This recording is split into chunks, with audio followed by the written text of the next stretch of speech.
Apakah bantuan PKH dan juga BPNT atau program sembako Anda di tahap yang terakhir di penghujung tahun 2023 ini tidak cair? Nah, ini berkaitan dengan tugas kami para pendamping sosial. Jika misalkan status keterangan Anda di 6NG adalah beberapa status atau keterangan yang akan saya sampaikan di video ini, maka otomatis Anda jangan berharap lagi bahwa bantuan tersebut akan cair kembali atau ada SP2D susulan.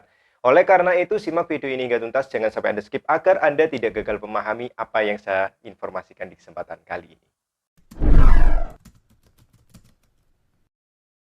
Assalamualaikum warahmatullahi wabarakatuh. Kita bertemu lagi di channel Inspirasi Oktara. Saya ucapkan terima kasih bagi Anda yang telah subscribe channel Inspirasi Oktara, lalu juga selalu mensupport perkembangan channel ini.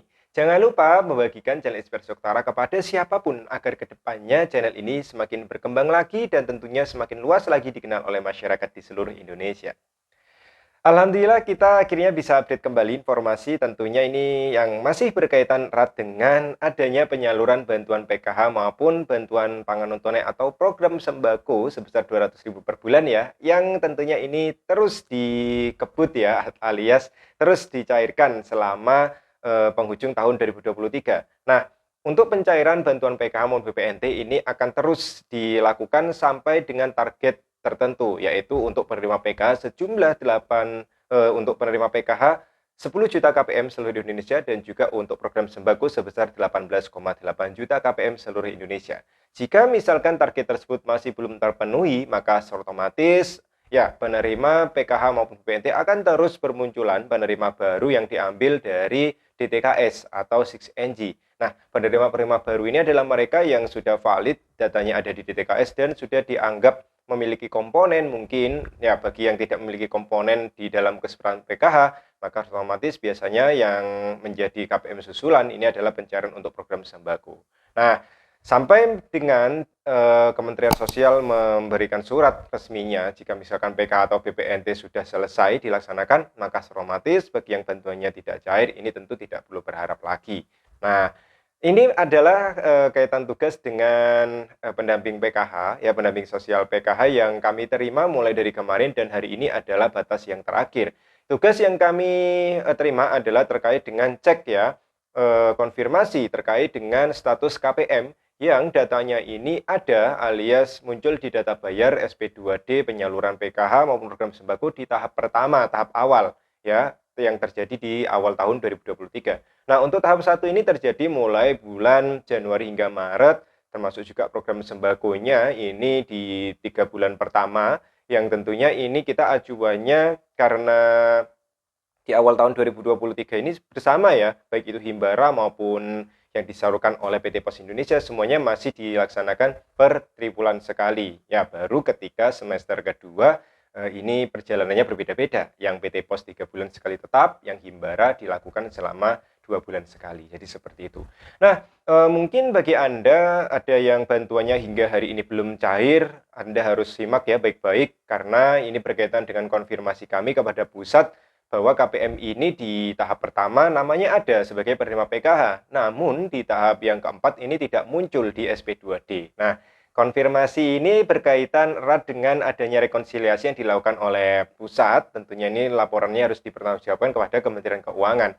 Apakah ada data yang tidak sesuai atau bagaimana? Yang jelas ketidakmunculan KPM yang awalnya di tahap 1 cair dan di tahap keempat ini tidak ada, berbagai macam alasannya dan tentunya kita harus mengecek satu persatu di aplikasi 6NG yang tentunya ini dimiliki aksesnya oleh para pendamping sosial PKH maupun operator DTKS yang ada di desa atau kelurahan. Karena ini sifatnya adalah tugas untuk para pendamping PKH, maka di kesempatan kali ini termasuk saya juga ini adalah tugas yang tentunya harus diberikan konfirmasinya di hari ini. Nah, bagaimana dengan yang tidak cair? Pertama, bagi KPM yang bantuannya tidak cair hingga hari ini, jika misalkan status Anda valid, Anda memiliki komponen, dan jika misalkan status di keterangan baik itu PKH maupun program sembakonya, status rekeningnya atau status penyalurannya ini adalah SI atau SPM hingga hari ini, nah berarti masih ada harapan insya Allah.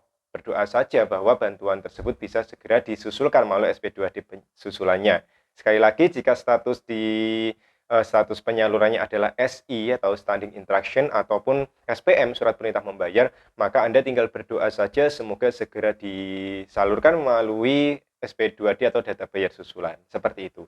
Cara mengetahuinya bagaimana? Silakan bagi penerima PKH ataupun program sembako Anda datang ke kantor desa ataupun kelurahan, temui operator 6NG. Tanyakan bagaimana status Anda di situ. Nah, jika misalkan di luar statusnya SPM atau SI di status pembayaran, maka Anda harus simak dengan teliti. Yang pertama, ya kami melaporkan di sini saya tidak mencantumkan nama KPM-nya, hanya mencantumkan nama nominalnya, ya bansos di tahap pertama, lalu tahap keempat tidak muncul. Nah, setelah saya mengecek beberapa keterangan di 6NG, ternyata variatif sekali keterangannya. Yang pertama adanya PKH tidak ada komponen. Nah, PKH tidak ada komponen ini berkaitan rata-rata ketika turun di lapangan, dampingan saya sendiri, KPM ini sebetulnya di tahap pertama cair ya. Misalkan ada anak sekolahnya, lalu juga ada balitanya, tetapi di tahap keempat tidak cair. Nah, ini adalah di luar kuasa kami, yang jelas kami selalu mengecek update data dari KPM tersebut. Jika misalkan status keterangannya tidak ada komponen laporannya dan tidak terbaca oleh SIX, ya ini otomatis ya, di SIX tidak terbaca anak sekolahnya atau balitanya, berarti otomatis KPM ini masih tetap masuk ke data bayar tapi hanya menerima program sembako atau BPNT. Tapi ini masih tahap aman karena namanya masih nyangkut ya, namanya masih ada di SP2D, tapi tidak menerima PKH, hanya menerima sembako saja. Solusi kedepannya untuk PKH yang tidak ada komponen, tapi ternyata ini di KK masih ada anak sekolah atau balitanya, maka otomatis Anda terus mengupdate datanya dan terus berkomunikasi dengan operator 6 yang ada di desa atau kelurahan. Karena setiap bulan nantinya akan dibuka jika misalkan PKH ada kuota yang terbuka, yang kosong, maka operator 6NG yang ada di desa atau kelurahan bisa mengajukan ulang ya agar KPM tersebut bisa menerima PKH. Itu ya, sangat jelas ya.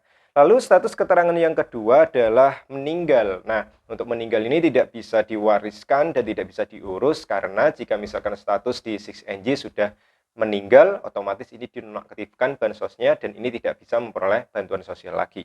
Lalu ada juga yang ditemukan itu pengalaman saya kemarin adanya KPM yang statusnya ini sudah berpenghasilan di atas UMP. Nah, ini dari status keterangan di 6NG ya, ketika saya cek baru saja belum saya rekap dan keterangannya adalah non-DTKS keluarga PPU atau gaji di atas UMP. Secara otomatis ini tidak bisa diperbaiki lagi.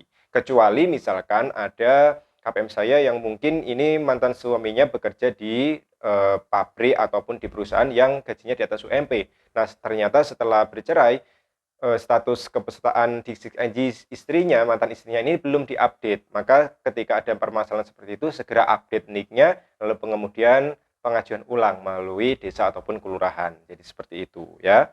Dan yang terbaru yang saya temukan di dampingan saya, adanya non-DTKS keluarga tidak layak pemerintah daerah. Nah, jika misalkan terjadi seperti itu, maka ketika saya cek di status 1KK-nya, semua ART, termasuk juga pengurus PKH-nya, yaitu dalam hal ini ibu rumah tangganya, statusnya sama, yaitu non-DTKS keluarga tidak layak pemerintah daerah. Ini juga berlaku bagi yang statusnya di atas gaji UMP tadi. Nah, semua ART-nya akan berlaku sama statusnya, dan untuk yang terdeteksi bekerja yang gajinya sudah di atas UMP, maka itu langsung ada tulisan keterangannya sebagai penerima penghasilan di atas UMP PPU. Jadi seperti itu. Nah, untuk 3 kategori yang saya temukan, yang pertama adalah gaji di atas UMP, lalu juga ditidaklayakkan oleh pemerintah daerah karena sudah sejahtera dan juga meninggal.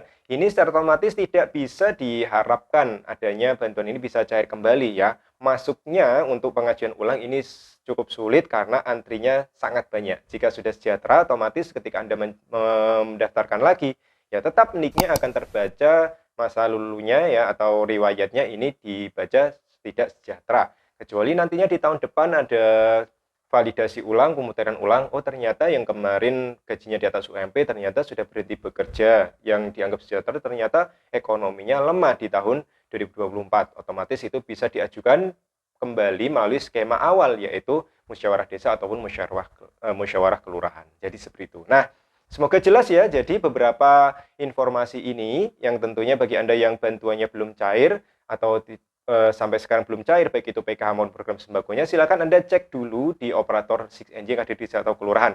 Jika statusnya seperti yang saya jelaskan, ya, ketika status ya misalkan meninggal di atas PPU, lalu juga adanya tidak dilakukan oleh pemerintah, maka otomatis jangan berharap bahwa bantuannya bisa cair di penghujung tahun 2023. Bagi yang statusnya SI ataupun SPM, doakan kita berdoa bersama semoga sebelum tanggal 20 Desember bisa ada SP2D susulan atau pencairan susulan. Demikian semoga jelas dan saya akhiri. Wassalamualaikum warahmatullahi wabarakatuh.